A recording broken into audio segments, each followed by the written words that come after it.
Oh, hey guys. You know, I can't seem to get away from the internet today. It's amazing.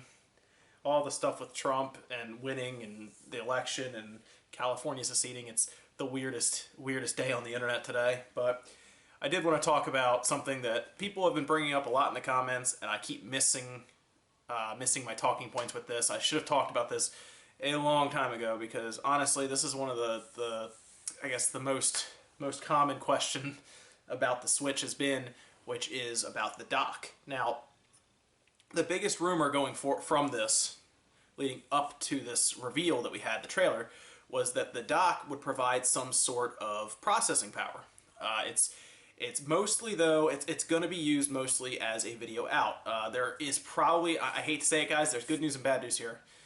The bad news is that dock, even if Nintendo kind of hinted at possibly that being able to happen, where it can provide power to the system in the form of an external GPU, I can tell you right now, based on the price that we have of anywhere between $250 and $300, it's impossible. Fortunately, I hate to say it, guys, it is not possible at that price point. To get that done, to have a processing GPU and possibly CPU, probably just GPU though, in that dock that is powerful enough to make a difference, we would be looking minimum $400 to $500 for everything, probably closer to $500. It would cost definitely more than an extra $100 to make that happen. And it just is not, it makes no business sense to do that because they are very much focusing on the portability of this unit.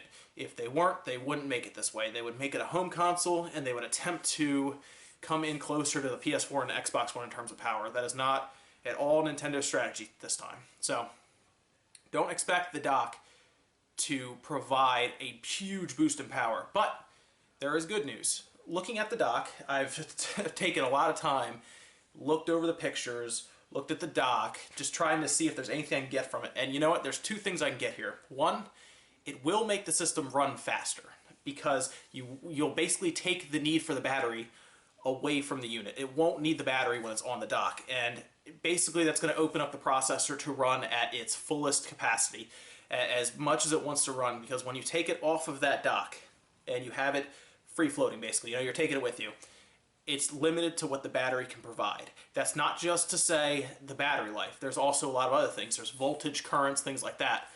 You can't overload the battery, and you cannot come up to a threshold on the processor that the battery cannot provide. If that makes sense to you guys. There's also one other thing that's going to limit the power this thing can put out, even on the dock, and that's thermals. It has to, because it's a tablet, we don't know how it's cooled. More than likely, NVIDIA is providing a way for it to be passively cooled, which means the tablet won't have any type of fan. Looking at it, I don't even know where they put the fan. Fans aren't little, and you have to have things like rubber buffers to keep it from vibrating the entire thing. We don't want this thing to be vibrating in our hands or when you have it on the table, because a fan will create vibration inside, it'll create noise, and a fan will take away from the battery power because the whole time it's spinning a motor that's spinning the fan. That makes sense. It's gonna basically take percentages off of that battery that could otherwise be used different places. So, looking at this dock, I have a theory, okay? I have a feeling the dock is this big because there is some sort of active cooling system in it. Now, if you look at the dock, I'll put it up here. Look at how big this dock is. It doesn't need to be that big. Look at how big the Wii U's dock was, okay? It was small. I mean, think about it. The tablet sat on it, provided a charge and a current to the tablet, and this dock, though, for the Switch is very large. Why do you think that is? It also envelopes almost the entire tablet. Again, not needed. Now, some people are going to say, hey, it needs that because it's going to be easier to just drop it in, and it's going to be easier for people to line it up, put it down. But the Wii U tablet was on like rollers. Like you put it on there and you just kind of have to roll it around and it was fine.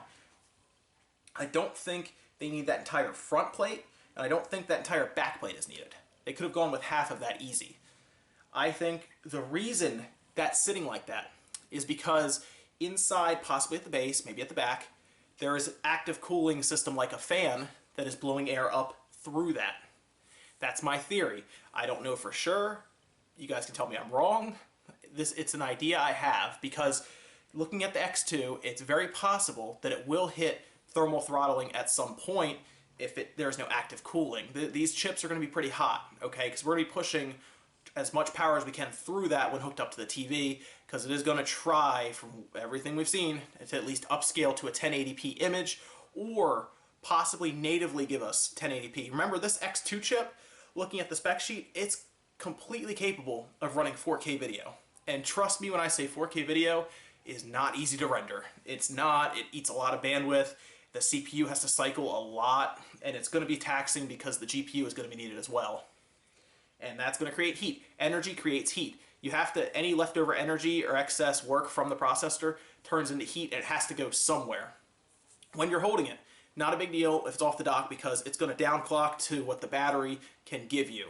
Okay, so it's not going to create an immense amount of heat because we don't have a lot of energy to play with. When it's hooked into the wall, it's as much energy as we can pull from that wall to the tablet, to the processor, and out the other end. Okay, active cooling, looking at it, why would you not put active cooling in the dock? Okay, when it's hooked up to the TV, we're not sitting right next to the dock. We're 6-7 feet away usually. Right now in my basement here, TV is directly in front of me. I am a good 7 to 8 feet away from it. If there is a small fan in it, it's over there, I would not hear it. My laptop over here has 2 fans in the back, big turbine ones. I can't hear it right now because I'm away from it. If the dock has a fan that can help limit thermal throttling on the GPU-CPU combo in the switch, that is an awesome idea. And honestly, that might be the case. I have no idea why the dock would be this big. Now on the back, of course, there's HDMI out, there's probably USB ports. Again, you don't need that whole front plate coming up the side and the back basically grabbing the entire tablet. Why else would you need that? It makes no sense to me. Marketing-wise, makes no sense either, because if you bought a Switch, you already know you have a Switch. That whole front is not for the logo. So, in my mind, it makes a lot of sense. Active cooling system, just you could turbo clock the crap out of that processor and GPU and try your best to pull a 1080p image out of there. It's going to be hard because, again, we're working with a mobile ARM processor. It's not an x86 balls to the wall, throw as much power as you can to make it work processor, okay? And active cooling could help the Tegra X2 chip really stretch its legs, and I hope Nintendo does this because it makes a lot of sense if you consider the facts. And we all want 1080p on our big TVs. Most of us are getting into 4K. I'm still not there yet. I don't see the need for it yet. That's me personally. But in like 3 or 4 years, I probably will own a 4K TV. And I would like to watch 4K video on this tablet, as long as Comcast stops being a dick about everything and putting us with these bandwidth caps. Again, another day. We'll deal with that. But I do think the Switch will have active cooling. It makes a lot of sense. And I hope the dock has more functionality than just being HDMI out with 2 USB ports, 3 USB ports, whatever. I hope there's active cooling in there, and it would be awesome. So, let me know what you guys think in the comments. I want to know what your thought is on the dock, and we don't know everything about it. Maybe Nintendo figured out some technology that will work with it. I don't think they have, to where it can make it more powerful than even what I think. I think at this price, there's no way a CPU, GPU, or even just a GPU is in there. It's using USB-C, which can be converted to Thunderbolt, which is fast enough to pull GPU power. But if you look at what Razer is doing, it's $400 for this thing, and then you got to put a GPU in there. It's so expensive. So don't get too crazy with this. I think the dock is just there to provide power and just give it enough power to where it can just run at max frequency and hopefully crush 1080p on the screen. But we'll see. We'll see. So leave a comment below. Let me know what you think about the dock. Like the video if you liked it. And definitely subscribe. More videos coming pretty constantly. And I'm looking into doing some other stuff too, guys. So let me know. Let me know if you have any ideas or questions down below. I want to get into doing some other videos. Maybe some gameplay stuff. We'll have some fun. So, but I will see you guys next video. And we're going to talk about the ARM x86 comparison. And you guys are going to learn exactly why Nintendo is using the ARM processor in this system. So I'll see you guys then.